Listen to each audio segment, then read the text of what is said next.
3살 버릇 80까지 간다는 말이 있습니다. 잠언 22장 6절에서도 이와 유사하게 말씀을 하고 있습니다. 마땅히 행할 길을 아이에게 가르치라. 그리하면 늙어도 그것을 떠나지 아니하리라.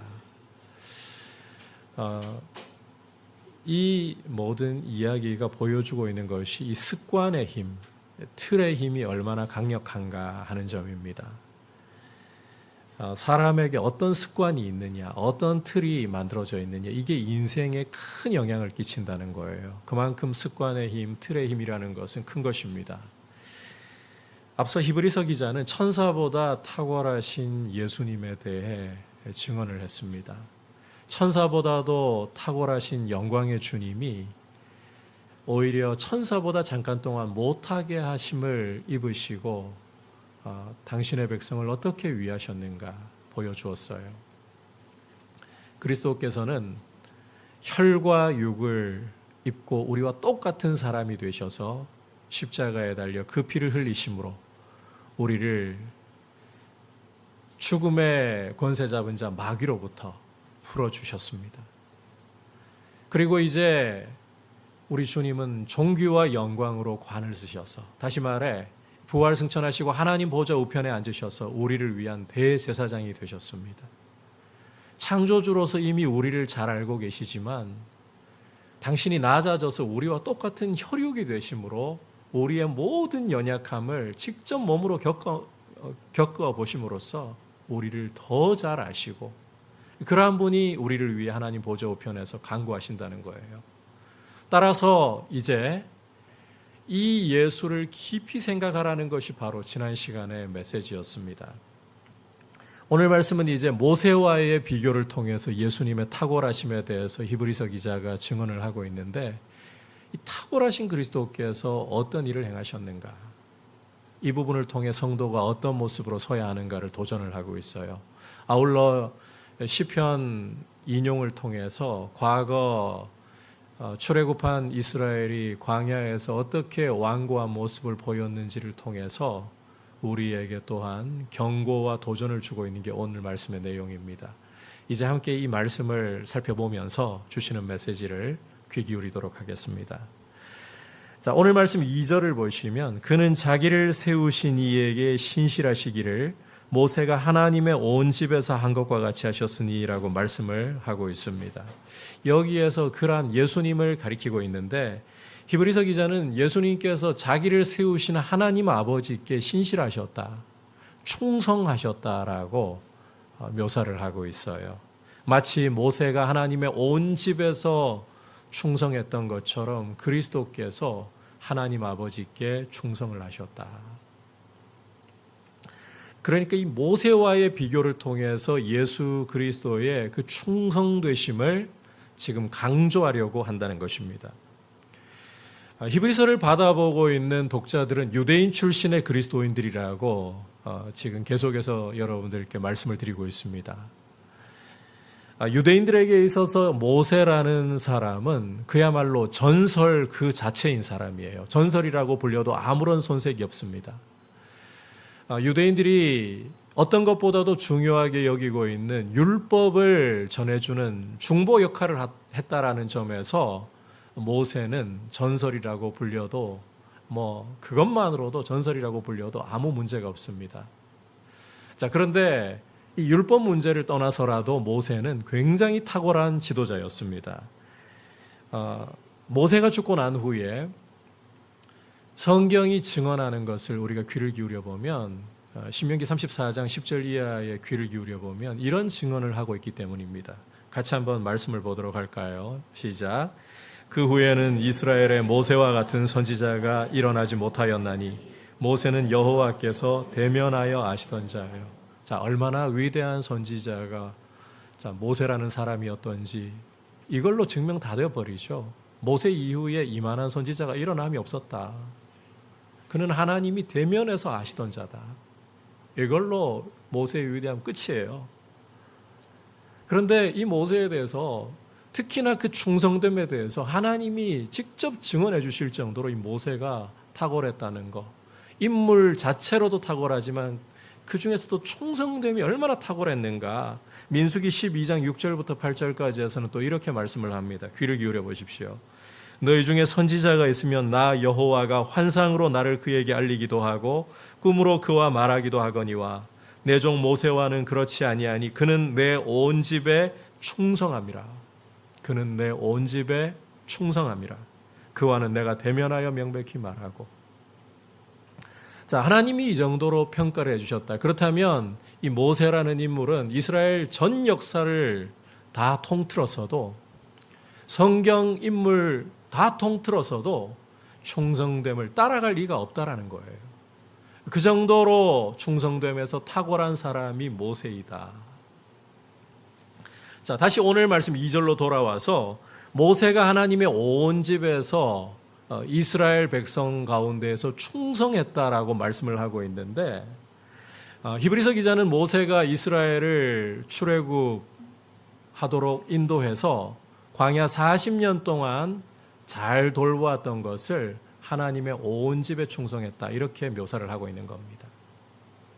자, 주목할 것은 예수님께서도 이 모세처럼 하나님 아버지께 충성하셨다는 점이에요. 그런데 예수님의 충성됨은 그분의 신분을 생각해 볼 때에 더욱더 빛이 난다라는 것이 히브리서 기자의 묘사입니다. 자, 함께 3절부터 6절까지 한 목소리로 우리가 살펴보도록 하겠습니다. 시작. 그는 모세보다 더욱 영광을 받을 만한 것이 마치 집 지은 자가 그 집보다 더욱 존귀함 같으니라. 집마다 지은 이가 있으니 만물을 지으신 이는 하나님이시라. 또한 모세는 장래에 말할 것을 증언하기 위하여 하나님의 온 집에서 종으로서 신실하였고 그리스도는 하나님의 집을 맡은 아들로서 그와 같이 하셨으니 우리가 소망의 확신과 자랑을 끝까지 굳게 잡고 있으면 우리는 그의 집이라. 자, 함께 읽은 말씀에서 히브리서 기자는 그리스도는 모세보다 더욱 영광을 받으실 만하다. 그러니까 모세와 비교할 수 없을 정도로 탁월하시다라고 강조를 하고 있습니다. 이것은 마치 집을 지은 사람이 집 자체보다 더욱더 위대함과 같다, 존귀함과 같다, 이런 정도라는 거예요. 그래서 비록 충성됨을 이야기하기 위해서 지금 히브리서 기자가 모세를 이야기했지만 모세는 예수 그리스도께 비길 바가 못 된다, 종에 불과하다. 그러나 예수 그리스도는 아들이신 분이다. 하나님의 아들이신 분이다. 이런 존귀한 하나님의 아들께서 하나님의 온 집을 맡은, 하나님의 백성을 맡은 일에서 아버지께 신실하게 충성을 하셨다. 당신의 백성을 죽음에 매여서 두려워하고 있는 데서 그 피를 흘려 죽기까지 복종하시면서 구원하시는 일에 충성을 하셨다. 이것이 바로 그리스도의 모습이라는 거예요. 따라서 이렇게 아버지께 죽기까지 복종하신 이 모습을 우리가 보고 있다면 이제 우리 그리스도인들은 이 그리스도의 충성됨을 본받아서 소망의 확신과 자랑을 끝까지 붙잡아야 한다. 소망의 확신과 자랑을 끝까지 붙잡아야 한다. 그러면 우리가 그분의 집이 된다. 그분의 백성답다라고 말씀을 하고 있는 것입니다. 여러분, 이 소망의 확신과 자랑을 끝까지 굳게 잡는다는 것은 바꿔 말하면 믿음에서 안 물러간다는 거예요. 복음을 끝까지 굳세게 부여잡는다, 이런 뜻이라는 겁니다. 우리가 복음을 끝까지 붙잡고 복음에서 물러나지 않는 것, 이게 하나님 백성된 도리이고 교회의 교회다움을 결정하는 것이다. 지금 이 이야기를 강조하고 있는 거예요. 14절 역시 동일한 이야기를 하고 있는데, 자, 이렇게 말씀을 하고 있습니다. 14절 같이 읽어볼까요? 시작. 우리가 시작할 때에 확신한 것을 끝까지 견고히 잡고 있으면 그리스도와 함께 참여한 자가 되리라. 자, 말씀 보시면 시작할 때에 확신한 것, 이게 또 복음을 가리키는 또 다른 표현입니다. 그래서 복음을 끝까지 굳게 붙들고 있다면 그게 하나님 백성의 모습이다. 그게 하나님 백성의 하나님 백성된 도리이고 교회의 교회다움이다. 이런 이야기를 지금 이야기하는 거예요. 결국 히브리서 기자가 전해주고 싶은 메시지는 이것입니다. 모세하면 충성됨의 대명사로 하나님이 인정하실 정도인데, 그러나 그 모세도 종에 지나지 않는다. 그리스도께서는 비교할 수 없는 아들로서 아버지께 당신의 백성을 구원하는 일에 죽기까지 충성하셨다. 그렇다면 너희가 이 충성됨을 본받아서 복음을 붙잡고 물러가지 않고 끝까지 앞으로 나아가는 그런 충성됨을 너희도 보여야 하지 않겠느냐. 그게 하나님 백성의 모습이다. 그게 교회다움이다. 이렇게 지금 메시지를 우리에게 주고 있는 거예요. 여러분, 다시 한번 강조하지만 교회가 교회다우려면, 하나님의 백성이 하나님 백성다우려면 복음을 굳게 붙잡고 복음에 충성을 해야 되는 거예요. 우리가 신앙생활을 해나가려고 하면 사람을 통해서 복음을 배워야 하고 사람을 통해 신앙에 큰 영향을 받기 때문에 사람을 굉장히 중요하게 여기지 않을 수가 없습니다. 그러다 보니까 종종 자기가 좋아하고 따르고 싶은 사람에게 맹목적으로 충성하는 경우들이 발생할 때도 있어요. 그런데 여러분 기억하셔야 돼요. 사람은 절대로 맹목적으로 충성할 대상이 아닙니다. 그리스도인이 그리스도인답고 교회가 교회답기 위해서는 사람이 아니라 그리스도를 통해서 주신 말씀에, 복음에 충성을 해야 되는 거예요. 다시 말해서 하나님 아버지께서 주신 말씀에 우리가 충성을 다해야 된다는 겁니다. 여러분, 사람은 아무리 탁월해도요, 죄성을 가지고 있습니다. 아무리 위대한 사람이라 할지라도 넘어질 수가 있어요. 욕심이 올라올 수가 있어요. 그래서 사람 보고 충성하는 게 아니라 복음에 충성해야 된다. 강조하고 싶어요. 사람을 절대적으로 맹신하지 마십시오. 사람은 믿어주어야 할 존재이지 믿을 만한 존재 결코 아닙니다. 복음이 우리가 마음을 다해 굳게 붙들고 충성해야 할 우리 믿음의 대상인 거예요. 그리스도만이 우리의 믿음의 대상이신 거예요. 자, 그런데 여러분께서 로마서 16장을 읽어보시면 이 로마서라는 편지를 마무리하면서 사도 바울이 브리스길라 아굴라 부부에 대해서 이런 이야기를 하는 것을 읽을 수가 있어요. 그들은 내 목숨을 위해서 자기 목이라도 내놓았다. 사도 바울을 위해서 브리스길라 아굴라 부부는 자기 목이라도 내놓았다라고 사도 바울이 이야기를 하고 있습니다. 이건 바울을 위해서 그야말로 맹목적으로 충성하는 것이나 다를 바 없는 거 아닙니까? 이걸 어떻게 우리가 이해를 해야 될까요? 실제로 이 말씀 가지고서 두 날개로 목회하는 분들 이야기를 들어보면 인도자에게 절대 복종해야 된다. 그렇게 말씀을 근거로 삼기도 합니다. 그런데 여러분, 로마서 16장 4절의 문맥을 읽어보면 그런 뜻이 아니에요. 왜냐하면 사도 바울은 브리스길라 아굴라에 대해서 나뿐 아니라 이방인의 모든 교회도 그들에게 감사하느니라 이렇게 덧붙이고 있기 때문이에요. 만약에 이 브리스길라 아굴라가 사도 바울에게 맹목적으로 충성하는 사람이었다면 나를 위해서 그들의 목을 내놓았다. 여기서 끝나버려야 돼요. 그런데 바울은 나뿐 아니라 이방인의 모든 교회도 그들에게 감사하느니라. 브리스길라 아굴라는 이방인들의 교회를 위해서도 자기 목을 내놓을 수 있는 사람이었다는 겁니다. 자, 그렇다면 바울이 왜 이런 표현을 쓴 것인가? 자, 여러분, 사도 바울이 어디에 목을 내놓은 사람입니까? 복음을 위해 목을 내놓은 사람이에요. 그러니까 브리스길라 아굴라가 이 복음을 위해 내놓은 바울을 위해 목을 내놓는다. 그 말은 복음에 목숨 걸었다는 말입니다. 그렇게 해석을 해야 되는 거예요. 여러분, 사람이 아니라 하나님의 복음에 우리가 충성해야 돼요. 오늘 우리 한국 교회가 건강해지려고 한다면 멀리 이야기할 것도 없고 우리 교회부터가 건강해지려고 한다면 사람을 의지하려고 하기보다 복음 자체를 굳게 붙들려고 하셔야 합니다. 사람 심리가요, 특히 우리 대한민국의 이 심리가 보면 세월이 만들어온 문화일 수도 있는데 굉장히 좀 독보적인 스타를 갈망합니다. 그래서 민주화 바람이 불어서 대한민국의 이 정권도 교체가 되고 이제는 뭐 대통령에 대해서 욕을 해도 잡혀갈 수 있는 세상 아니잖아요, 더 이상. 그런데 이런 시대에도 과거 이제 박정희 대통령 같은 그런 분에 대한 갈망이 꽤 커요.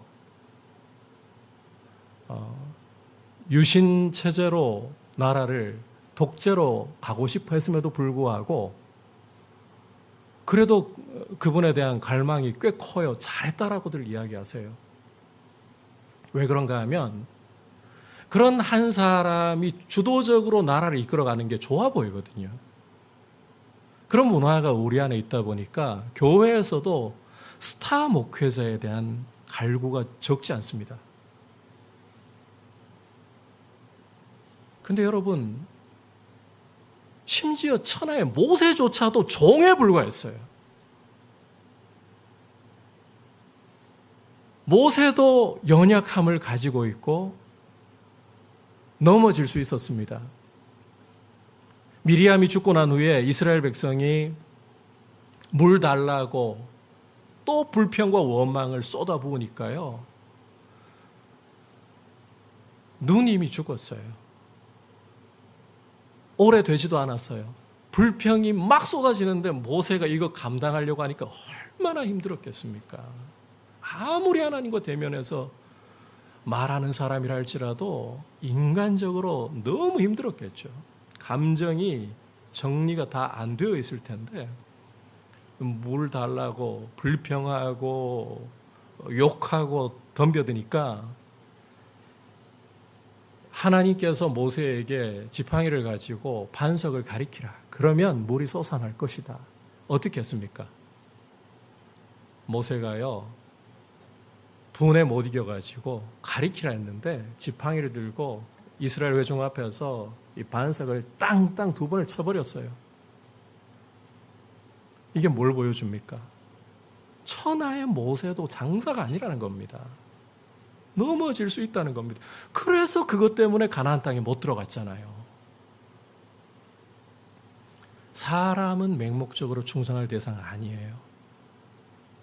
여러분께서 복음 앞에 충성하려고 하셔야 돼요. 교회가 건강해지고 교회가 교회다우려면 오늘 말씀이 강조하는 바가 그겁니다. 너희가 하나님의 집이 되려면, 교회다워지려면, 하나님의 백성다워지려면 그리스도의 충성하심 같이 너희도 시작할 때 확신한 것, 너희의 확신과 자랑, 곧 복음을 굳게 붙잡고 복음에 충성해야 된다. 이 자리에 계시는 우리 성도님들 한 분 한 분 복음 앞에 충성할 수 있기를 주님의 이름으로 축복합니다. 그게 중요한 거예요. 그게 교회다운 거예요. 자, 이제 이렇게 복음 앞에 우리가 충성하면서 끝까지 갈 수 있도록 하기 위해서 이어지는 말씀에서 굉장히 중요하게 강조하는 모습이 있습니다. 그게 무엇이냐? 한번 따라합시다. 오늘이라 일컫는 동안에 매일 피차 권면하라. 자, 여러분께서 이제 7절 머리 부분을 보시면 성령이 이르신 바와 같이 이렇게 말씀하는 것을 읽을 수가 있는데, 히브리서 기자는 지금 구약 이제 시편 95편을 인용할 거거든요. 시편의 말씀을 성령의 말씀으로, 성경을 곧 성령의 음성으로 지금 이야기하고 있는 거예요. 실제 그렇습니다. 성경은 성령께서 우리에게 주시는 음성입니다. 그렇게 성경을 대할 때 우리가 무게감을 가지고 대해야 되는 거예요. 자, 이 점을 염두에 두고 여러분께서 7절부터 11절까지를 보시면 히브리서 기자가 시편 95편을 인용을 하면서 이스라엘이 출애굽하고 광야 40년을 지내는 동안에 얼마나 하나님을 시험하고 하나님 앞에 패역했던가, 이걸 지금 들려주면서 경고하는 것을 인용을 통해서 보여주고 있습니다. 출애굽하고 이스라엘은 광야 생활하면서 40년 동안을, 여러분 40년이라고 하면 고대에는 한 세대가 바뀌는 때입니다. 평균 나이가 한 40대였어요. 한 세대가 다 바뀔 때까지 계속해서 하나님을 시험하고 떠보았습니다. 따라서 하나님은 그들에게 노하셔서 그들의 마음이 항상 미혹되어서 내 길을 알지 못한다. 그렇게 이스라엘 출애굽한 1세대를 평가하시고 그들이 내 안식에 들어오지 못하리라, 가나안 땅에 들어가지 못할 것을 하나님이 선언을 하셨습니다. 자, 이와 같은 이스라엘 조상들의 반역한 모습을 지금 히브리서 독자들에게 히브리서 기자가 상기시켜 주면서, 그리고 지금 언급하고 있는 이 일은 성령의 음성이라는 것을 강조하면서 히브리서 기자는 중요한 도전, 중요한 경고를 주고 있는 거예요. 함께 12절, 13절 읽어보겠습니다. 시작. 형제들아, 너희는 삼가 혹 너희 중에 누가 믿지 아니하는 악한 마음을 품고 살아계신 하나님에게서 떨어질까 조심할 것이요, 오직 오늘이라 일컫는 동안에 매일 피차 권면하여 너희 중에 누구든지 죄의 유혹으로 완고하게 되지 않도록 하라. 히브리서 기자는 독자들에게 먼저 하나님에게서 떨어지는 자가 있을까 조심하라고 경고부터 합니다. 자, 이것은 예수님을 버리고 박해를 피하려고 유대교로 돌아가고 싶은 그런 배교를 경계하고 있는 말씀이에요.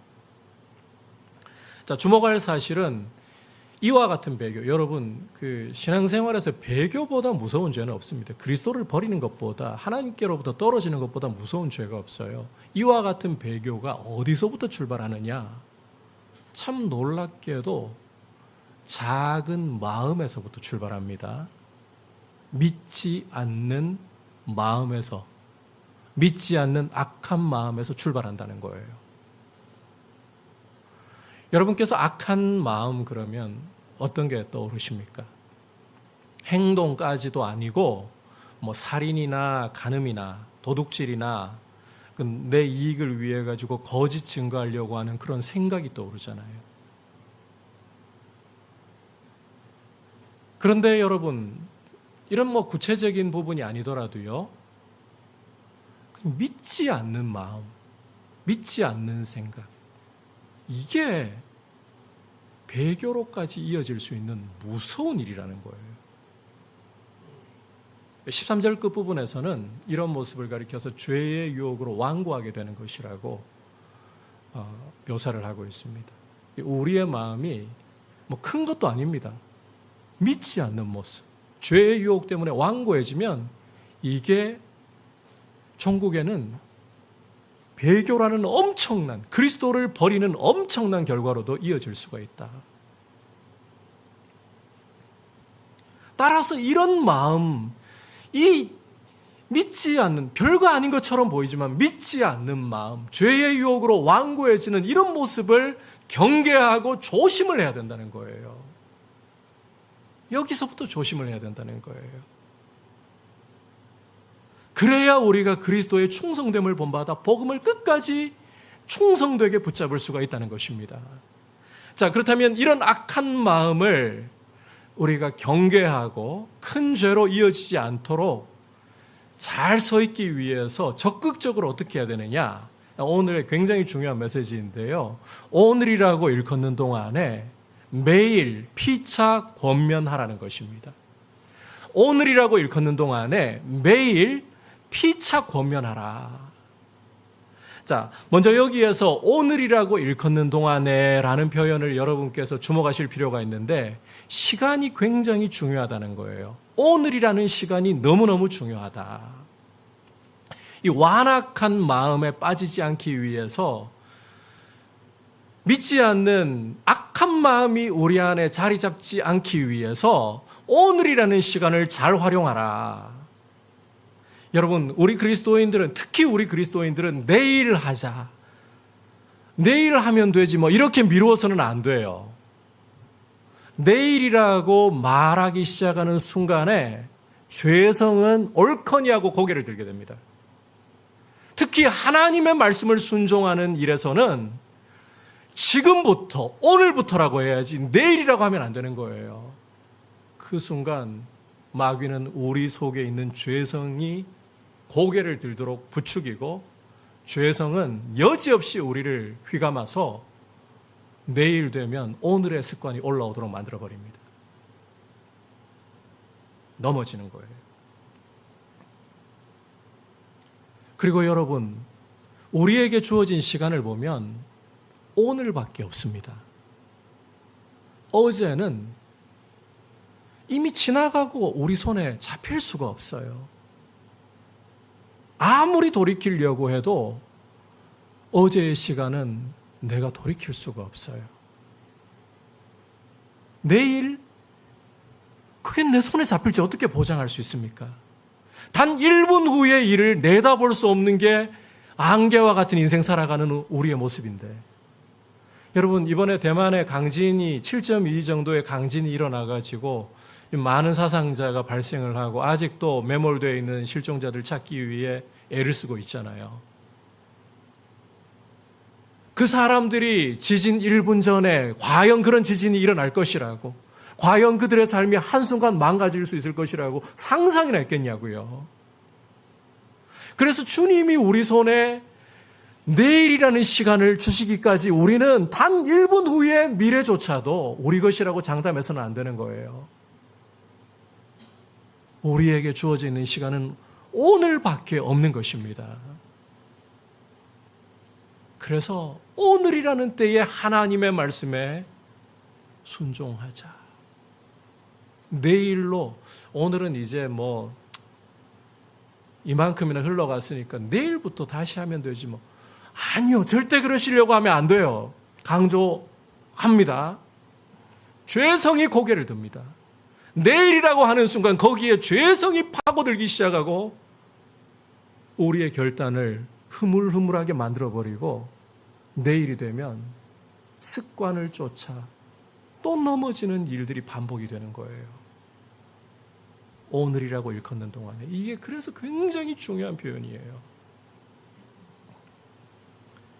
이와 더불어서 히브리서 기자는 매일 피차 권면하라고 당부를 하고 있는데, 자, 이걸 보면 이 당시 그리스도인들이 거의 매일 교회로 모여가지고 함께 교제하고 예배하지 않았나, 이런 생각을 해볼 수가 있습니다. 자, 그런데 우리가 이 말씀을 그 문자 그대로 매일 모이는 것으로 그렇게 받아들이긴 좀 어렵습니다. 그 여건상 매일 교회에 이렇게 주일 예배 드리듯이 나오십시오 하면 나오실 수 있는 분들 과연 몇 분이나 계시겠어요? 억지로라도 모이고자 하면 할 수는 있겠지만 여건상 매일 모인다는 게 이게 쉬운 일이 아닙니다. 그리고 히브리서 기자는 여기 매일이라는 표현을요, 단순히 시간의 흐름상으로 매일로 강조하고 있는 게 아니에요. 오히려 무슨 뜻이냐? 오늘이 반복되어 습관화되는 것, 틀을 형성하는 것으로 매일을 사용하고 있어요. 여러분, 오늘이라고만 하지 않고 오늘과 더불어서 매일, 오늘이 계속 반복이 되게 함으로써 습관화되고 틀이 이루어지는 거, 이거 굉장히 중요합니다. 왜냐하면 그게 우리 삶에 영향을 끼치고 우리 삶에 나오는 것이기 때문이에요. 지금 나에게 나오고 있는, 나도 모르게 나오고 있는 모습들은 어제의 습관들이 자연스럽게 흘러나오는 것입니다.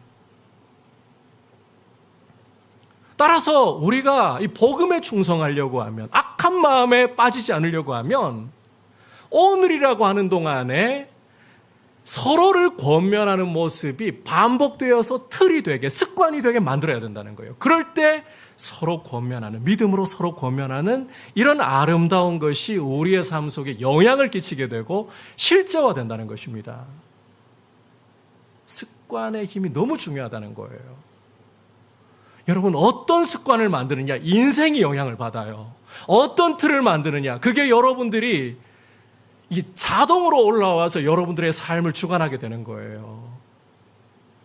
그래서 오늘이라고 하는 때에 이 오늘을 반복해 가면서 좋은 습관 만들어야 된다. 서로를 권면하는, 피차 권면하는, 믿음으로 서로를 격려하고 믿음으로 서로를 끌어주고 밀어주고 함께 가는 이런 습관을 만들어야 된다. 특별히 여러분, 오늘 히브리서 기자가 함께라고 말씀하고 있는 부분을 굉장히 중요하게 보셔야 돼요. 우리가 신앙생활을 충성되게, 그리스도를 본받아 충성되게 복음 붙들고 가는 데서 혼자 할 수 있다고 보시면 안 돼요. 히브리서 기자는 지금 함께라고, 피차라는 말을 써가지고 강조하고 있어요. 공동체로 가야 된다는 거예요.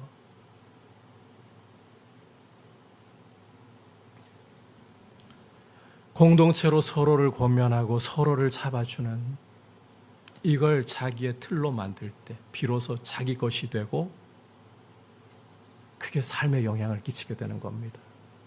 여러분, 습관 안 만들면, 함께 서로 격려하고 믿음으로 세워주는 습관 안 만들면 이거 자기 거 안 돼요.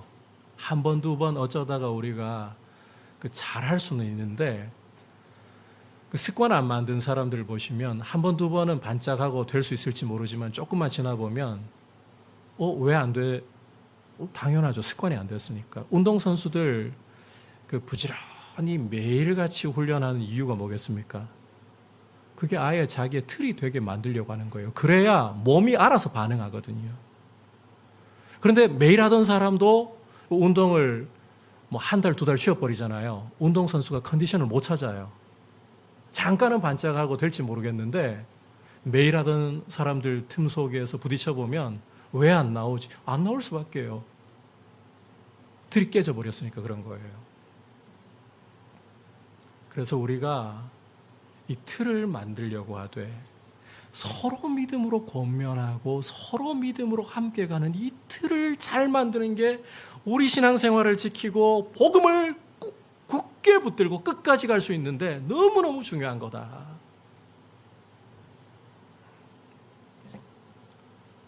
출애굽기 17장 8절 이하를 여러분께서 읽어보시면 출애굽하고 얼마 지나지 않아서 르비딤이라는 곳에서 이스라엘이 아말렉 사람들과 이 전투를 벌이는 것을 읽을 수가 있습니다. 아말렉 족속이 그 이스라엘 피곤한 틈을 타가지고 광야를 장정만 60만, 여자와 아이들 포함하면 한 200만이 이동한다고 생각을 해보세요. 쉬운 일 아니잖아요. 이스라엘이 피곤한 틈을 타가지고 광야 생활이 익숙하지도 않아요. 며칠 안 됐기 때문에. 아말렉이 약한 자들을 친 거예요. 그래서 하나님께서 감히 하나님이 애굽에서 구원해 내신 당신의 눈동자처럼 소중한 백성을 건드리다니 아말렉을 치라고 명령하셨습니다. 그래서 여호수아가 장정들을 이끌고 싸움터로 나가는데 여러분, 이 싸움의 성격이 독특합니다. 여호수아와 장정들 실력으로 이 싸움을 이길 수가 없어요. 오히려 싸움의 승패가 산 꼭대기에서 결정이 되는 거예요. 모세가 손을 들면 이스라엘이 이기고 모세가 손을 내리게 되면 아말렉이 이기는 거예요. 기도로 승리를 얻어야 하는 싸움이라는 거죠. 하나님의 도우심을 얻어 이겨야 하는 싸움이라는 거예요. 이스라엘 실력이 아니고. 자, 이 싸움이 승리로 가야 하는데 모세의 손이 하늘로 들려서 계속해서 승리할 때까지 기도를 이어가야 되는데 모세가 끝까지 갈 수 있느냐? 여러분, 천하의 모세도 끝까지 못 가는 거예요. 피곤하니까 자꾸 손이 내려올려 합니다. 이스라엘이 밀리는 거예요. 이때 어떻게 합니까? 아론과 훌이 돌을 가져다가 모세 아래 두고 거기에 앉히고는 양쪽에서 모세의 팔을 잡고 해가 지도록, 고대에는 해가 지면 그 싸움 멈춥니다. 그때까지 이스라엘이 승리하도록 도와주는 거예요. 그래서 아말렉을 이기는 거예요. 천하의 모세도 이렇게 도움을 받아야만 됐어요. 그렇다면 나 혼자서도 내 신앙생활을 잘 감당할 수 있고 복음을 충성되게 붙잡고 나는 물러서지 않을 수 있다, 장담할 수 있는 분 여러분 가운데 몇 분이나 계시겠습니까? 저는 안 돼요.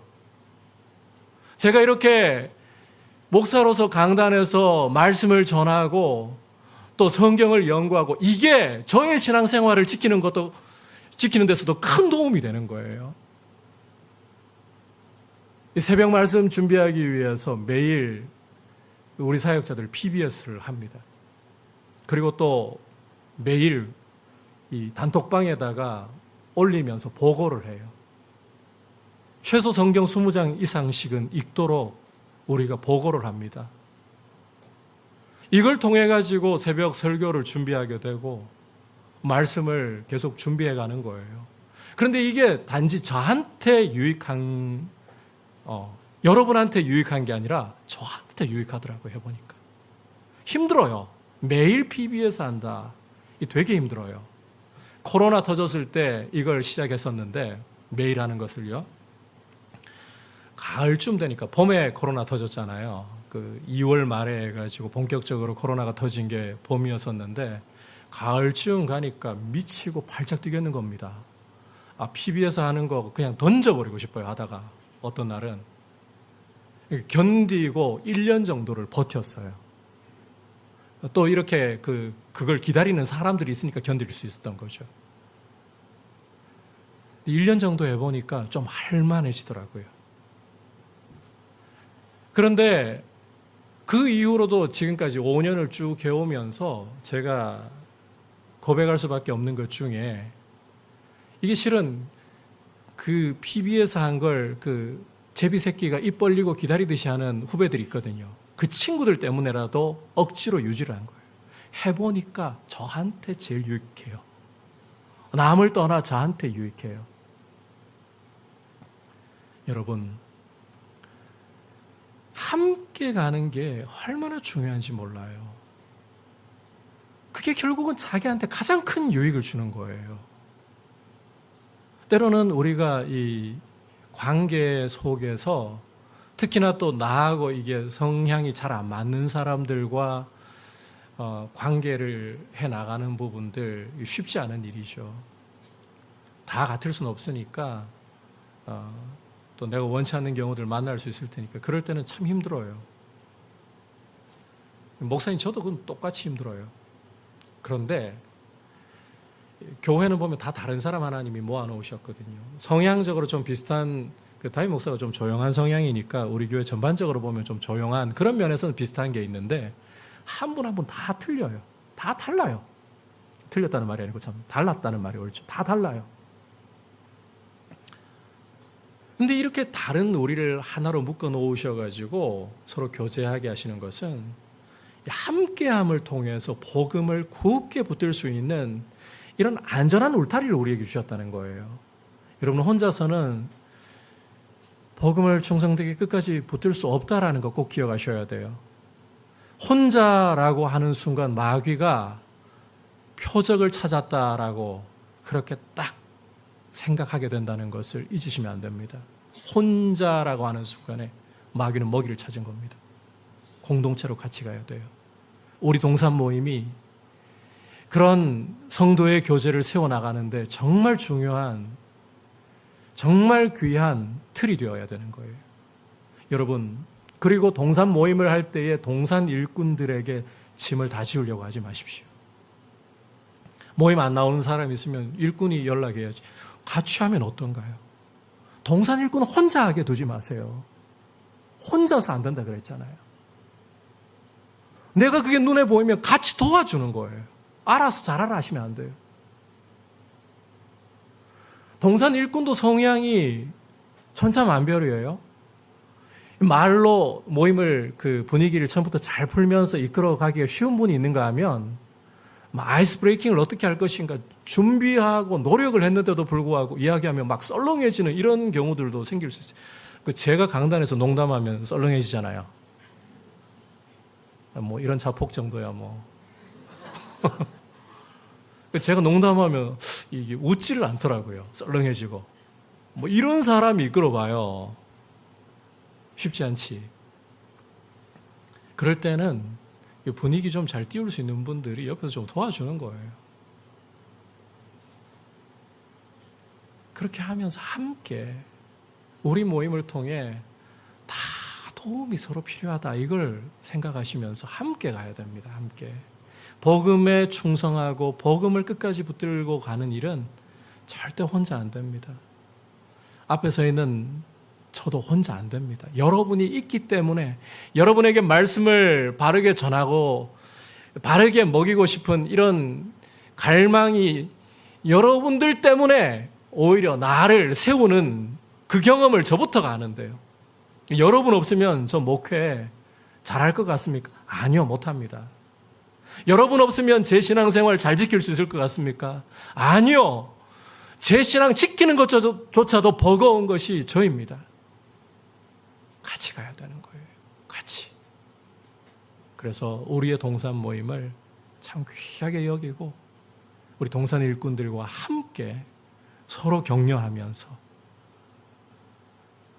복음을 붙잡는 걸 틀로 만들면서 오늘이라고 하는 동안에 습관을, 거룩한 습관을 만들면서 주님을 향해, 복음을 향해 아름답게 달려나가는 우리 성도님들 될 수 있기를 주님의 이름으로 축복합니다. 여러분, 절대로 한 사람, 뛰어난 한 사람 아니요. 성경은 그렇게 말하지 않아요. 함께라고 말씀합니다. 꼭 함께. 나 혼자 그냥 내버려지고 나 혼자 두면 마귀의 표적이 돼. 마귀의 밥이 돼. 이걸 생각하면서 함께. 나는 어찌하든지 간에 믿음의 형제와 교제하는 게 나한테는 꼭 필요해. 이런 겸손한 마음으로 우리가 복음을 굳게 붙들기 위해 겸손히 나아가는 한 분 한 분으로 서서 하나님의 집다운, 하나님의 백성다운 거룩한 분들로 서나가시길 축복합니다. 오늘 모세와의 비교를 통해 그리고 출애굽한 이스라엘의 이 완악함을 보여주면서 경고하고 당부하는 것을 통해 주시는 메시지를 함께 귀 기울였습니다. 여러분, 모세가 하나님의 집에서 종으로 충성을 했다면 그리스도는 아들로서, 존귀한 아들로서 그런 존귀한 분이 아버지께 죽기까지 충성을 하셨습니다. 따라서 우리도 그 그리스도를 본받아 그리스도를 우리가 믿음으로 주로 모시고 있다면 그분을 본받아 복음에 충성해야 되는 것입니다. 이 복음에 충성하기 위해 완악한 마음에 빠져들지 않도록 하기 위해 우리는 오늘이라고 일컫는 시간 동안에 매일 다시 말해 습관을 만들어가고 틀을 만들어가는데 서로 권면하는 함께 가는 믿음의 틀을 만들어감으로써 하나님의 집다움을 세워가야 되는 것입니다. 이런 귀한 분들 한 분 한 분 다 되시길 축복합니다.